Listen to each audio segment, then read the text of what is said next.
Today we'll get the Frankenstein book all finished up, get a sneak peek in the governor's library, and I'll share a little information about the next project. I think you're going to like it.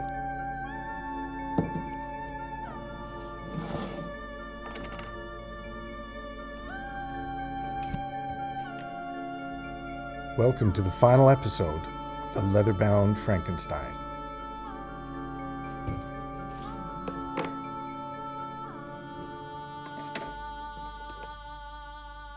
There's nothing too unusual here if you've seen me build other books or seen other people build other books. We need to glue up the spine and get the leather worked around those raised bands. I like to do the spine first and not do the whole book at once, and that way I can get good tension going between the spine and the front cover, whether I want the divot where the fold is or whether I want it to be nice and clean and straight. In this one, I'm going to try a straight one, just see what it looks like. So the front should have very little texture on it other than those eyes and the label. And I have some nice ideas for that label, I think.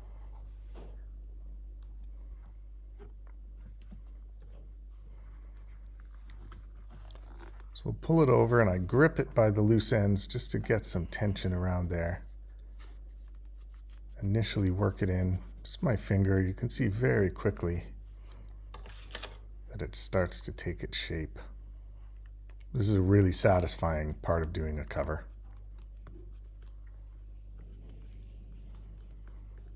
The ends can be a little difficult to stick down at this stage, but they'll get there. We have some tricks.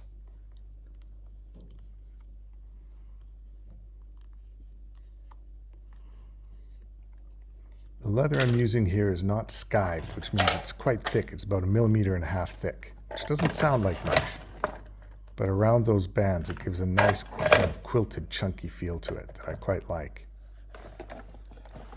Now, you notice the boards on either side. When I first tried this technique of gluing the spine first and leaving the cover bits not glued on, I didn't have those sideboards on, and the vise put a crease down the side of the book on the leather on the front and back cover, which really did not look nice at all and didn't go away.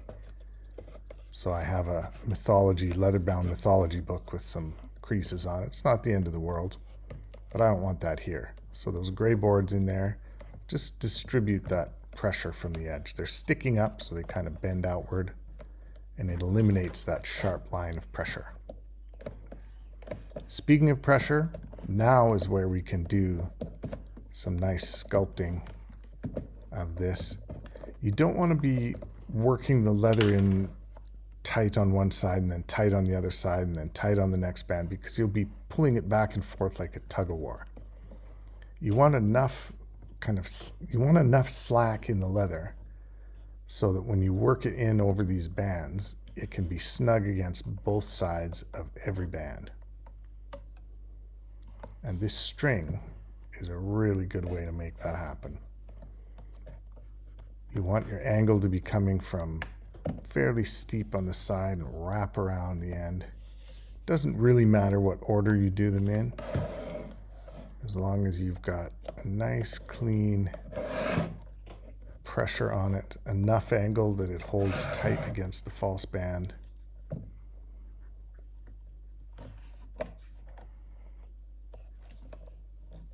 There we go. This is a nice reason to put some of those little screws into your vise. Give you a place to tie off and work on these leather false bands. Guess you could use this with book cloth too. I haven't. Book cloth's not very flexible, so it tends to be a plainer pattern on them. The leather can stretch and bend and get glued in around lots of contours. It's a lot of fun to work with. So this will, even just as it is now, if I left it, it would do a decent job of holding these things in place. But I like to just nudge the string up right close, get a nice sharp wall on them. It's nice to give a little flat square beside it for putting lettering on or inserting a title, inlaying some leather like I'm going to do on this one. And those ends that I mentioned, when you fold it around, they'll stick, but I like to have them nice and dried in place prior to that. So a little clip on the end just gives enough contact there that as the glue dries, it'll be firmly in place. Clip on this end.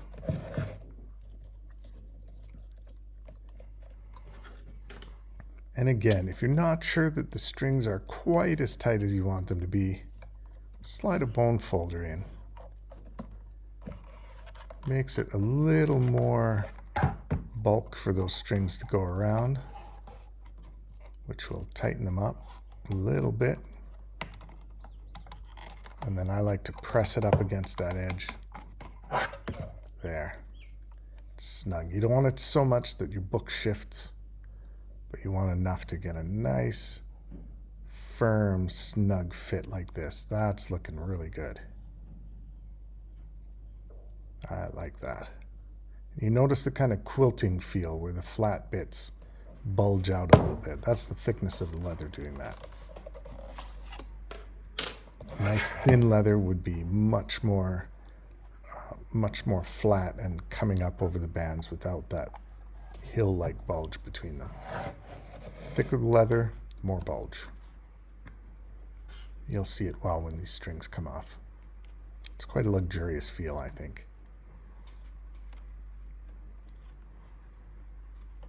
And what's wrong with a little luxury? That's our whole idea, isn't it?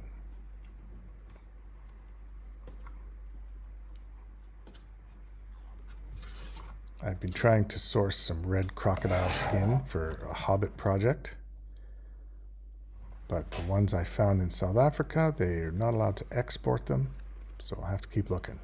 At least they're not allowed to export them from the guy I use. He doesn't have the right paperwork. So we'll keep looking. In the meantime, Frankenstein is looking pretty good. Okay, next, I like to do the back. I don't normally put a lot of design on the back, put a little bit sometimes. This one has none. It's just nice and functional.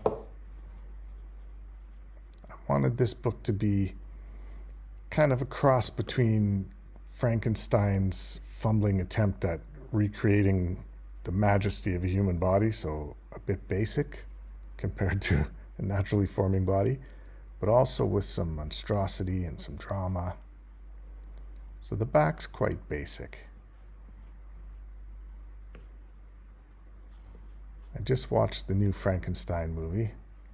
Had some good parts to it. It has some strange twists on the romance aspects of it.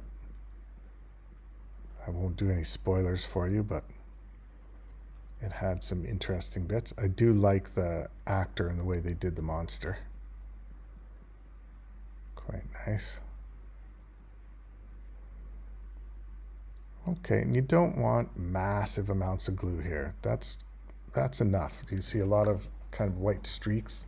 See a lot of white streaks, but not a big glob of white everywhere. And this one, don't need any slack really, just a nice, firm push to the edges. No wrinkles, no flaws in this leather on the back. Sometimes I forget to check and there will be a little dimple or something. I don't really mind that, to be honest. Bit of card to keep it from sticking to the block, and down the block comes.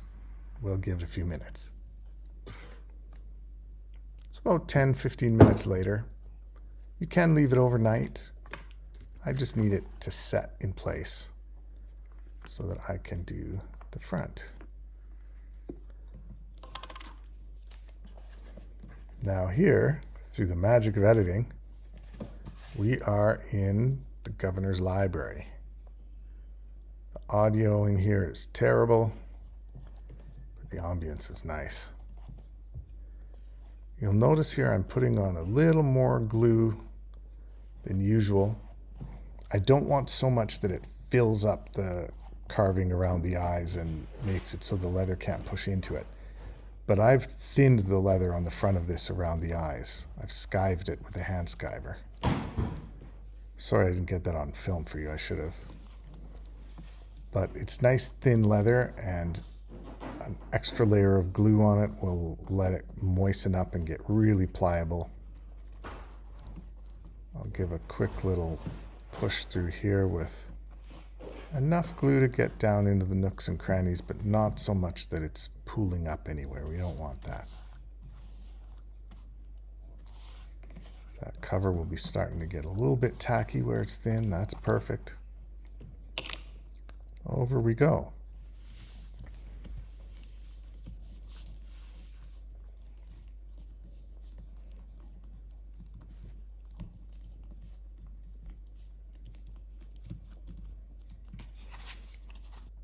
Now, see this foam on here? I'm going to thank Colin for that. It's a little tip that he gave for a way to push things down into the contours of it. I'm going to give this a try. That came with our handle for our gold lettering tools. It's part of the box, so it's quite fitting that it's there anyway. So here we're in the anteroom beside the library, where they've put my press because they have a function going on in the evening. So I'm in the Napoleon room. Slide that in there. And then this is a bit experimental, but I'm going to crank this thing right down. Give lots of pressure. So if you've got a wide spine on your book, you want to build it up with some greyboard probably before you do this, because you don't want to crush that spine. This one, the spine is flush with the book, so we should be all right. A little bit of time lapse, and we pull that out of there. That worked really well. I'm only about 80% happy with my carving job there, but I gotta tell you, Colin's tip there worked like a charm. Thanks, Colin.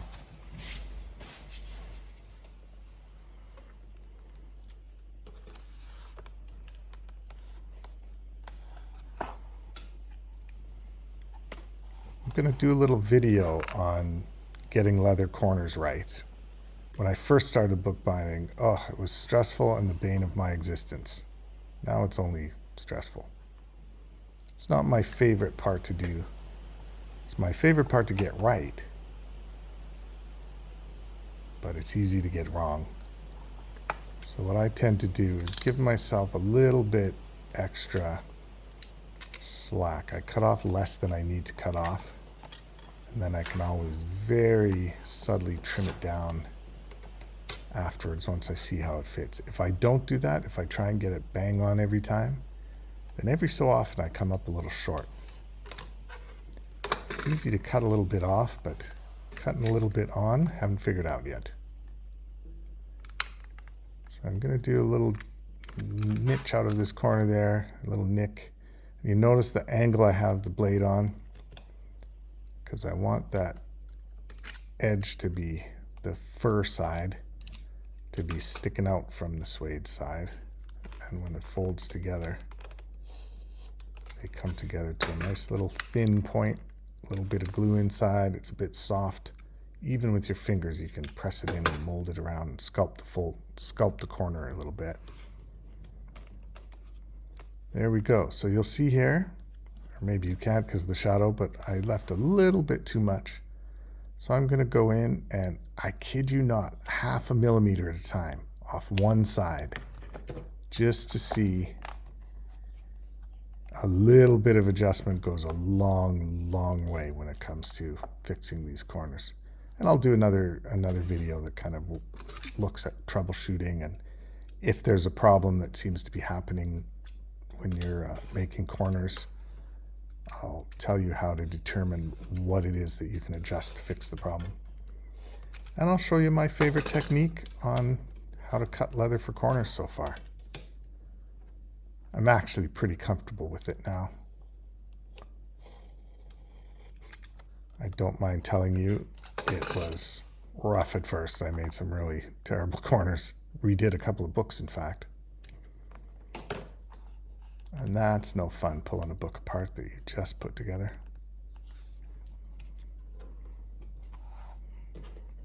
All right, so Our four corners are done. I like to take off a little bit of this extra. I'm going to trim it once it's folded over anyway. But I like working with it when it's more uniform. I actually like my thinner metal ruler for this one. This one's 3 centimeters across. The thinner one, I believe, is 2. And that's about the right length for folding over for me. You don't waste a lot of leather that way, unless you cut it really supersized to begin with. But it's enough to get a good grip and be neat and tidy.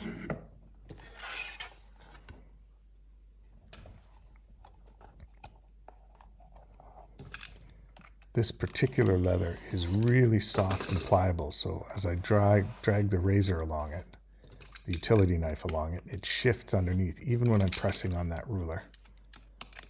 And it tends to make a curved line where you think you're doing a straight one.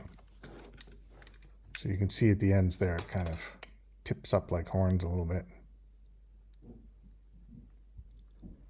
Now here, you want to do this with a bit of caution. I'm just taking away some of the excess leather because I don't want it all stuffed in there on the inside of the spine. It's got less room to cover on the inside, so it tends to wrinkle up and get bunchy if there's too much in there. You can skive it down nice and thin, or there are different ways that you can take care of it. Some people do kind of a V cut in the bottom. I like to just take out a little U-shaped chunk like that.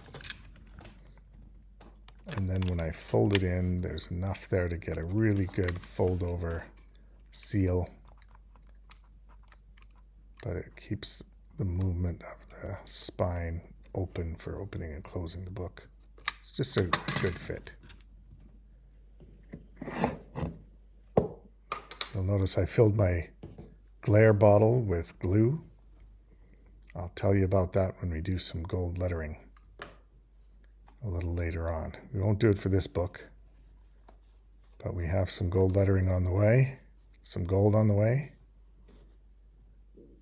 Our airport is temporarily closed on the island, so there's no way on or off the island unless you own a sailboat or a yacht. So the yachties are coming and going, and the rest of us are sitting put. But when that's coming again, we've got some nice toys coming from England. And we'll be able to do some new techniques and show you some new things. So not a crazy amount of glue here. I don't want it to spill over, and it really doesn't take that much to stick it down. Just a covering of it. You don't want big globs of white everywhere. Now this is the tricky bit. My advice to you with this is to be patient with yourself, and you might want to have something like this that you can pry in there. It's going to feel like, oh no, I'm pulling this book apart the first time you do this, but there's actually quite a bit of play in there, which you'll need to get the leather folded down. And then roll it, squish it down, make sure it's level across the top. That's looking nice already. Make sure everything fits well. I'm going to do the other one, and then I give it another once over. Make sure that things are in place. So again, a light coating of glue along the top. You notice I did the back first, and then I did the bottom first. Ideally, it's back and bottom, front and top. That's the order you want to do it. Anything on the back and on the bottom is going to be easier to hide errors, usually easier to fix errors. Gives you a little practice before you do the showpiece on the front. But it won't take long, and the back will look just as good as the front as you get good at the different skills.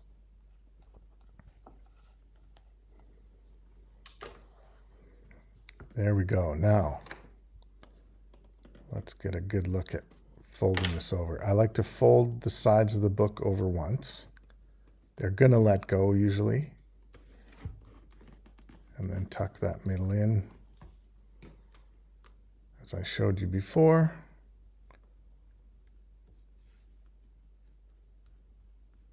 Now this bit, there's quite a bit of play in here. Now I've got a bit too much leather on these corners. I could stand to trim it down a wee bit more, I think. But we're going to give it a shot, and you'll see that if there is excess leather, you can work it through in the middle, and what you think is a wrinkle right in the middle there can very quickly just get pressed down and worked around, and through the magic of the flexibility of leather, it will just disappear, really. Once you get a feel for working with the leather, it can be really forgiving. You can stretch it out, compress it in together. You can already tell that bottom bit here might give me some trouble. I might need to do some stretching there. I want to do a video as well on troubleshooting the corners where I solve the problem of too much trimming on the leather. And what do I do? I'll show you some really good and effective tricks.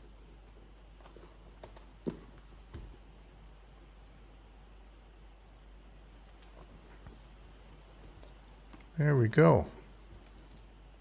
Very good. Now I'll go through and pat everything down, smooth everything out. Make sure that it's in a proper place and the lines are all straight. Tuck all our stuff away here. Got a nice shine on the edge.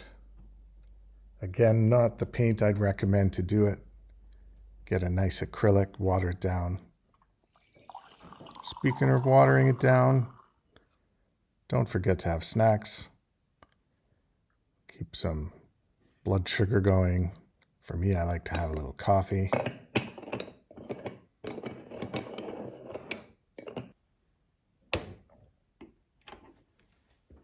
There we go. None of this is sponsored, so they're getting some free advertising. The Wee Cookie. And my Portugal mug there with the castle on the side of it. I thought that fit a Frankenstein theme. And back to it. These should be dry now. And because we're going to fill in that indentation where the cardboard and the leather are at different heights, I want a nice rectangle here. It's easier to fill it, and it's a nice feeling knowing that the inside is orderly and right angles and done well. Although for the Frankenstein book, I could have made it a bit monstrous and wouldn't have minded that. It is a bit difficult. I'm just eyeballing it here. It can be a bit difficult to get a nice straight line when you're dealing with a slippery leather book on an angle like this, but you get it very close and that is enough. It doesn't need to be rocket science close. Got a nice thick overlap here, so I'm gonna take advantage of that.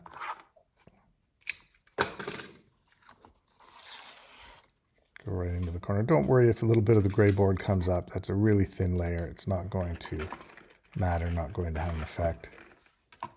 If you are right-handed, you're not going to enjoy doing this portion of the book. If you're left-handed, you've gotten your enjoyment on this one and you'll miss it on the other one. Because there's just no way to do this that isn't a little bit awkward. There we go. And time now to do the next one.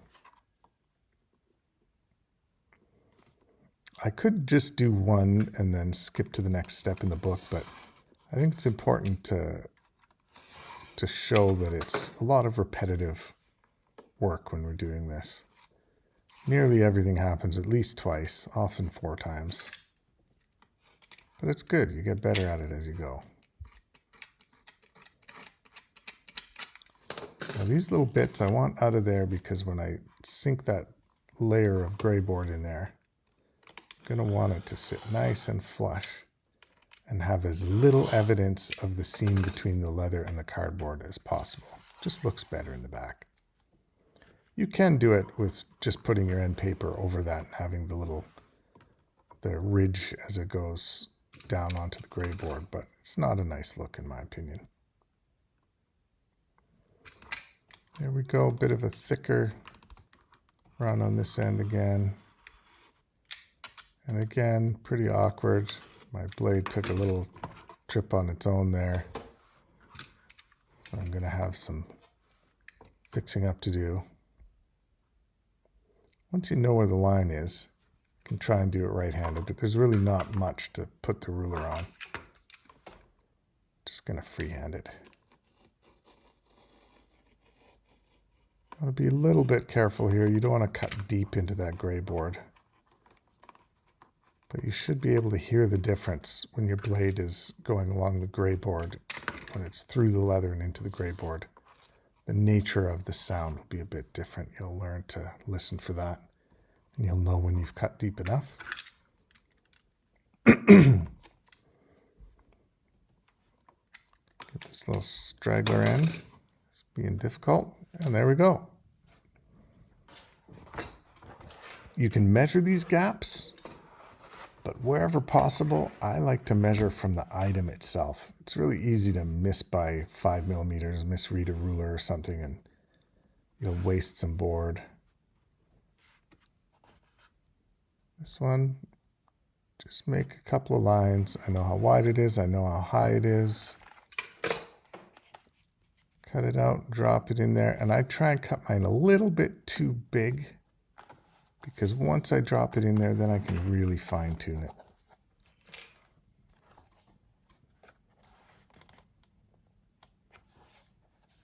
Slide that up and just mark where the leather goes there. Mark where it is on the inside. Often the line won't be completely right angle, so it's nice to eyeball it right on the book. And if your rectangle is a little bit caterwonky, then you just cut a caterwonky insert. And Bob's your uncle. Which, if you are one of my kids, is true. I had an Uncle Bob too, actually. He's passed away now, but he's a very good uncle. All right, so our inserts are inserted. Let's secure them in there. Don't need a lot of glue for it, but it's a very forgiving part of the construction. You just don't want it all squirting out in toward the side where the paper is there, toward the spine side. Make sure you've got the right side up in case your rectangle is a bit off. You want it to be off in the right places. I put a little bit of this plastic sheeting. It's quite stiff plastic sheeting.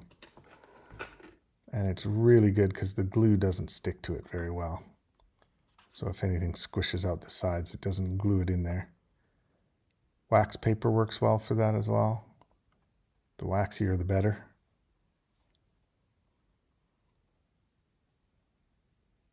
And here we go. Now the last video chronicled certain stages of this book where everything was going wrong, it seemed. It was a rough session. This one's going much better. Didn't work out that way for Frankenstein so much, but a little spoiler alert there. Some more plastic in there. And we're going to want that to dry for a little bit. So we'll drop the block back on and be back in a little while.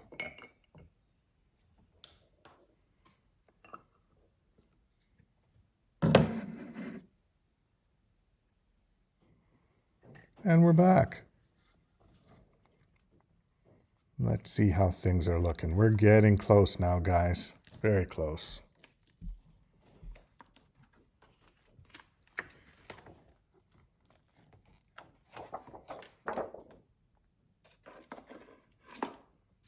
Notice those didn't stick at all. That's good.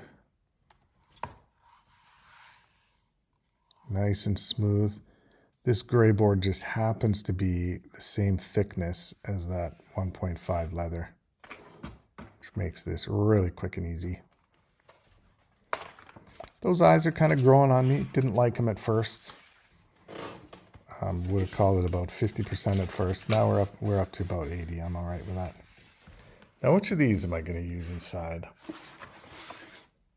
This green kind of fits quite nicely. The style's from the right year. But this one kind of reminds me of single cellular organisms and sciencey stuff, or blood, red blood cells and things like that. I kind of like that. It's a bit more biological feeling to me. I'm going to use it.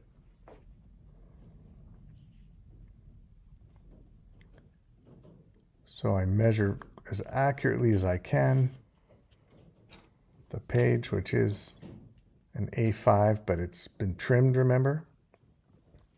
So it's a little bit smaller than an A5. I'm going to take the width there, 14.5 centimeters, and I'm going to double that, of course, because it's got to go up over the back as well. So we have 30 centimeters that way. And I try and do a very, very accurate. I'm a German engineer, anal retentive OCD, brain surgeon kind of a cut.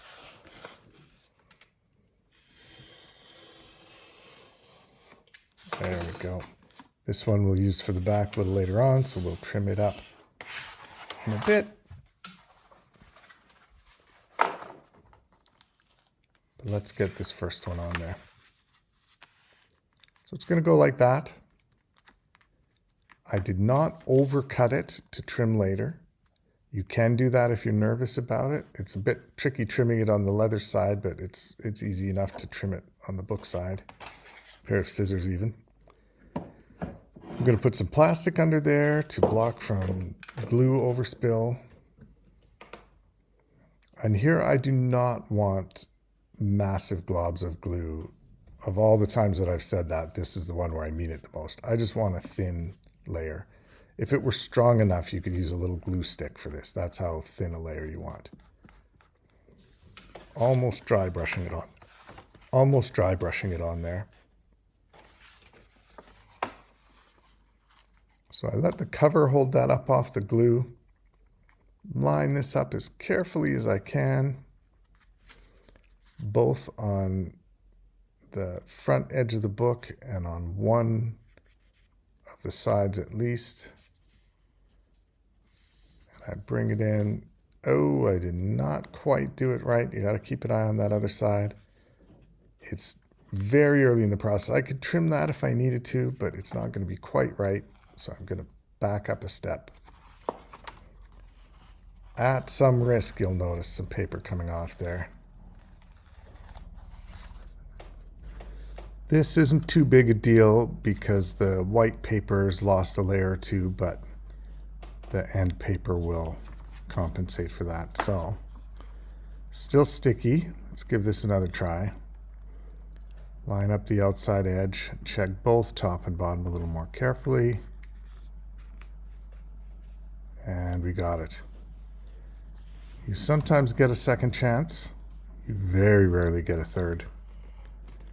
There would have to be some more profound changes if that one didn't work.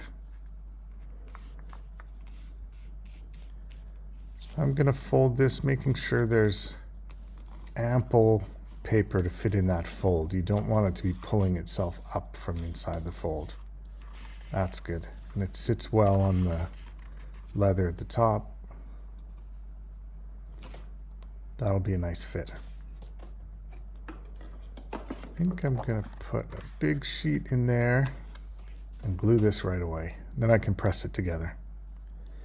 The benefit of using that plastic too, rather than paper in between, is the plastic is not permeable to moisture, so it's not going to make the pages inside the book start to warble and get all wrinkly near the end where the moisture is coming through. The moisture will only move out through the cover.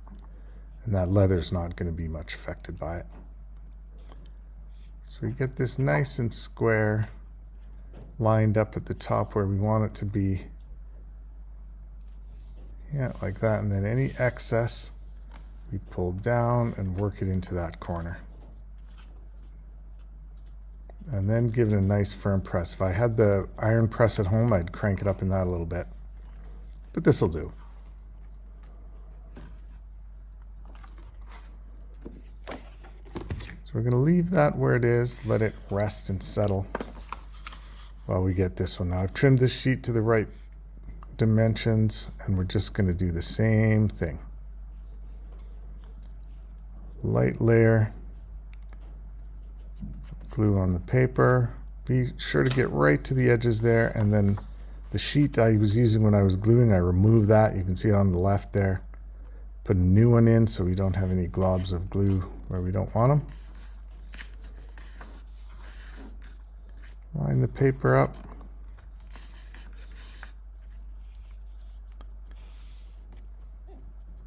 Get that crease in there. Ran out of plastic, so I'm using a sheet of paper between these two. They both have moisture on them, so plastic's not going to be any big additional help there. Work the wrinkles out toward the edges if there are any. Fold it to get the excess into that crease. Protect the front, and one had that big block up there. A little extra weight for good luck. Now we need to prep for the label. I've got an idea for the label. I woke up in the morning, had it in my head, I semi-daydreamed it, which is kind of how Mary Shelley came up with the idea for the book too, so that's kind of cool. So I'm pulling the letters out here. These are 14 font, I believe. They might be 18.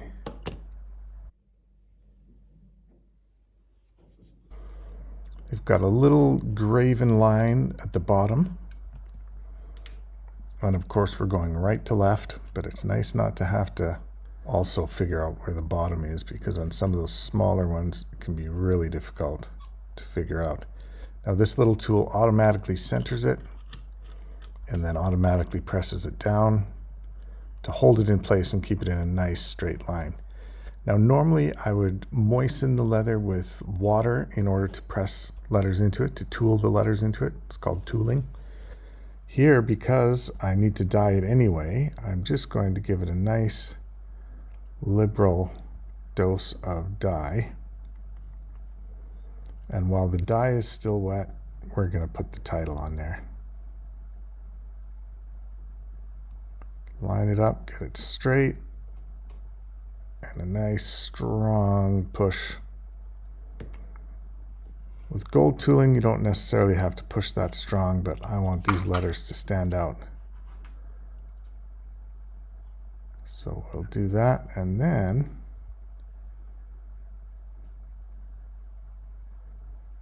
I just switched out for another couple of letters. Very wobbly because it's a little short word, by.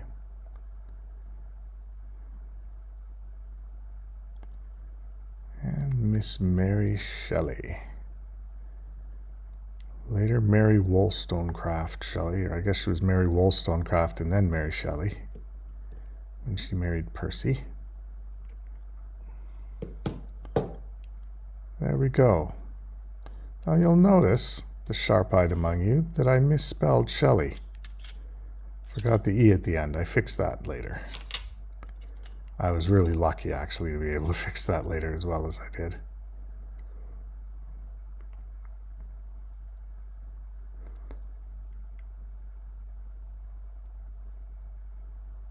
I decided to ink this in just to deepen the shadows in the bottom of it. In light leather it comes out quite easy and quite sharp. In the darker leather it's a bit more troublesome. Now this will lighten up. We'll put these designs on either side. Now that's looking pretty good, but that is not how we're going to leave it. Because you should be able to judge a book by the cover. And that is far too pretty to be Frankenstein's cover. So let's wreck it a little bit. Now, I do this without being really sure it's going to work out, but that's okay, because if it doesn't work out, try again. There are a few things in the process of making a book like this that you can't really back up on once you're a certain distance into the book. You either start again or go with it. But this little label, the reason I do it separately, one of the reasons, is because if it doesn't work out, I can just cut another one, put the letters on it again. Now that cut was a little deep, but that's okay. It's still gonna work.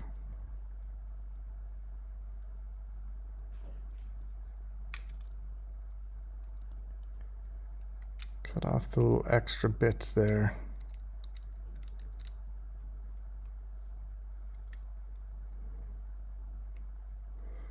Now sometimes people will plan this out on paper, draw it out. I rarely do that. I might sometimes, but I find in the moment that the inspiration is hitting me, that's when my hands are going to do what I want them to do. The lines are going to go where I want them to be. And if I spend that inspiration moment on the paper, sometimes I then can't get it onto the leather or the canvas if I'm painting or whatever. So it's best for me to do it right on the item that's going to be the final piece of art.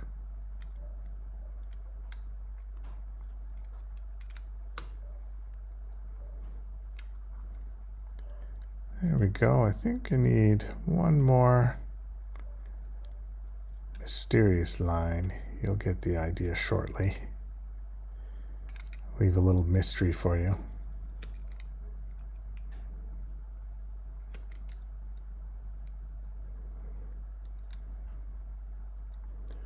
Be curious to know if any of you know what I'm doing by this point already. Let me know if you do. I'd be interested to hear that. Fire it in the comments if you can.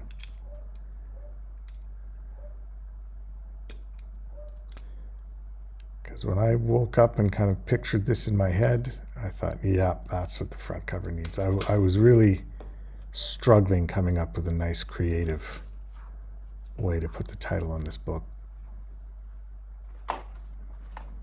So now,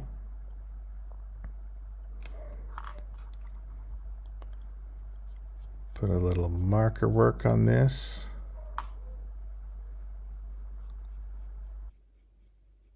This is going to get ugly before it gets pretty. Just have to have faith, push through, and remember, if it's a disaster, start again.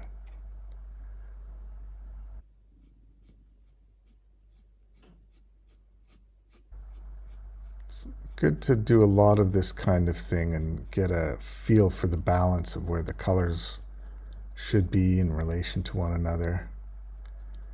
That to me, it's not balanced yet, but that's okay because it's not finished yet.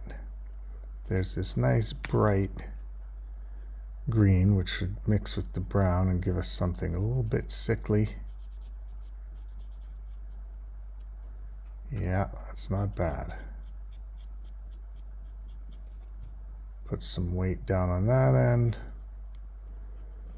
Bit of weight here, and then I'll leave the middle bit bright. It's easier to see enough of the name that you know what the title is, and then the way this label looks is going to make sense. So I have my awl out here, and I'm punching some holes. When it's working with leather, I'm going to use some needle and thread on it. You always want to pre-punch your holes,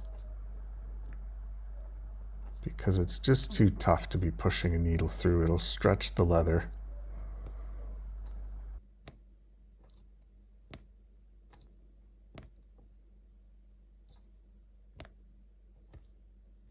It's a satisfying process punching this.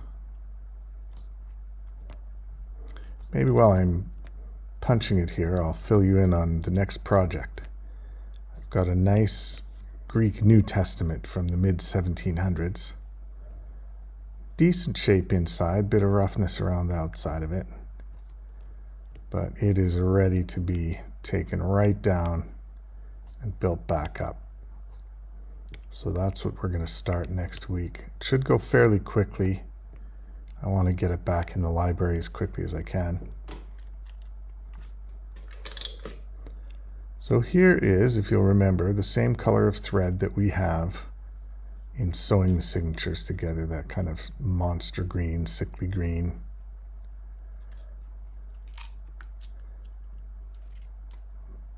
And there we go. The first needle I tried was the really small one, but the thread was too thick for it. It was impossible to get it threaded.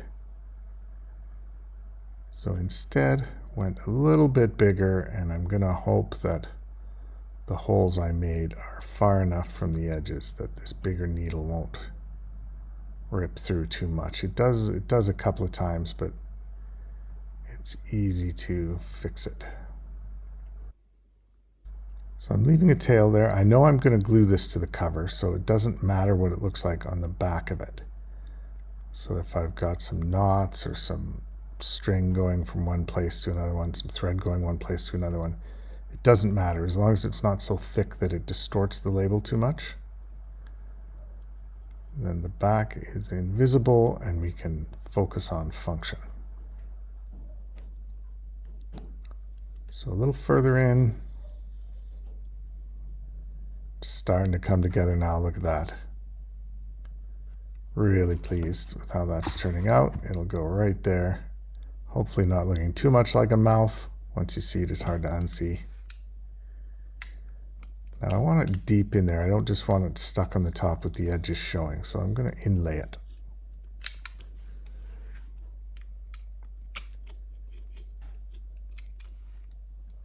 Take that layer off. Now there's only one layer of greyboard in the bottom of that, so I don't want to take too much off of there. So it's less than a layer that's left once I take this off. So if you cut too deep here, you will go right through. You don't want to do that. Bit cautious there. You can always go back and kind of clean it up, carve it out a little bit like I did there. And you want this to be a little bit oversized, just by a millimeter, if that. On the short side, you wouldn't even want a millimeter, but lengthwise, you could do a millimeter. And the reason being is that you want its own shape to press it up against the edges of the black leather. So the majority of the glue is going on the back of this. You notice I'm quite liberal with the glue. This is not a time to be really thin layers like we were when we were doing the end papers. You can get chunky with this stuff. Let it overflow if you want, that's fine. So as I press it in there, tuck the corners in, and it really gets a nice solid grounding in there. Some glue even squishes up through the threads there a little bit. So we know we're getting a really good bind. We are getting close. Let's work on those spine titles.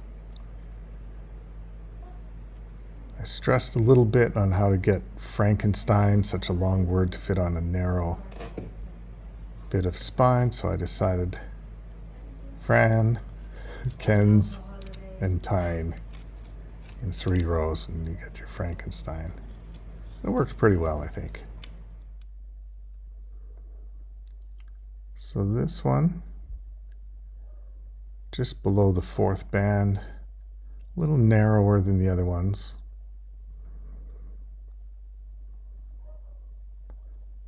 I did measure it up against the piece of leather beforehand, but in this case, I cut the opening a little bit wider than it needed to be.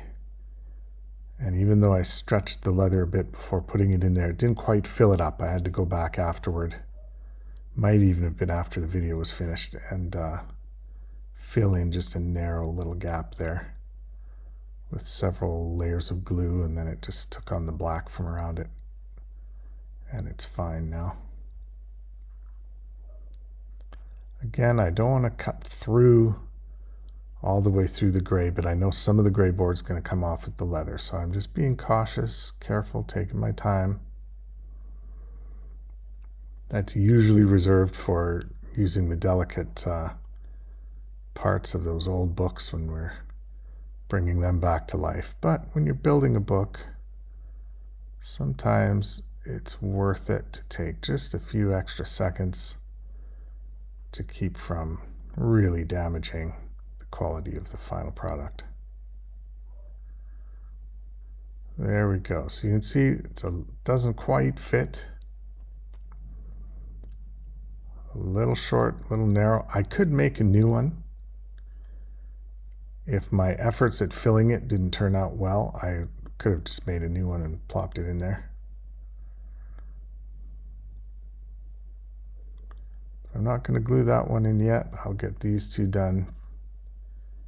And again, I purposefully figure out where that line should be to line up with the label, and I move it in a little bit, make it just a little bit smaller.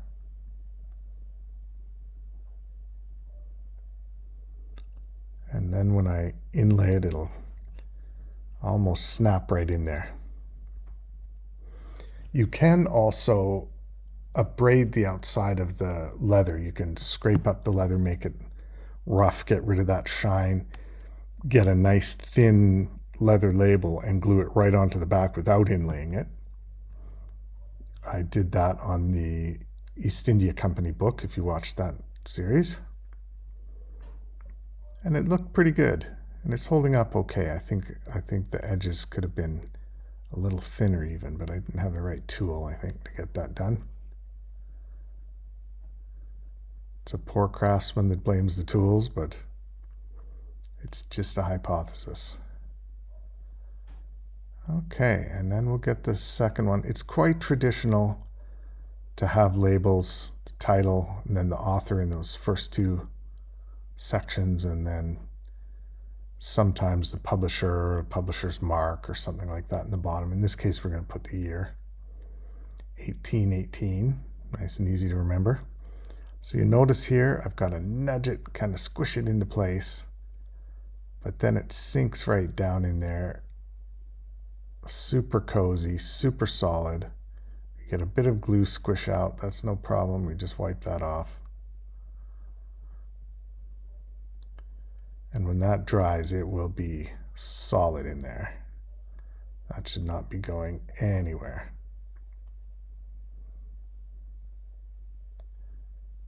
And we'll have one more step once those are in there that will make them look even better. But for now, it's all about getting the placement.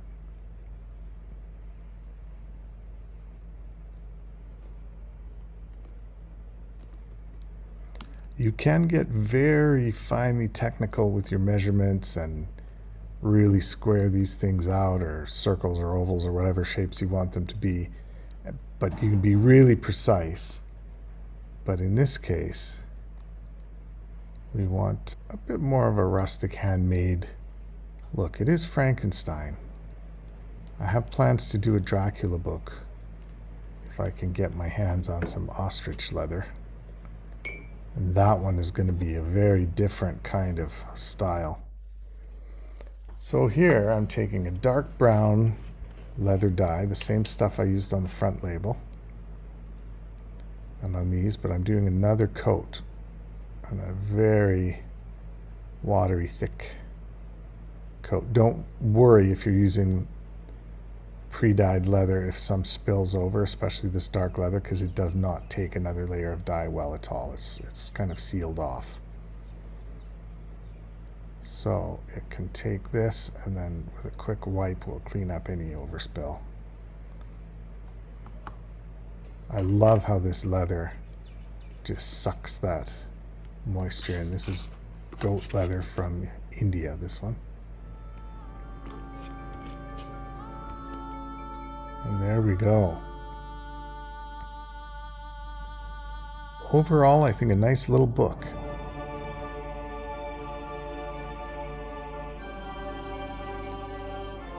Styles appropriate to the period. It's a good story, and I hope you enjoy it.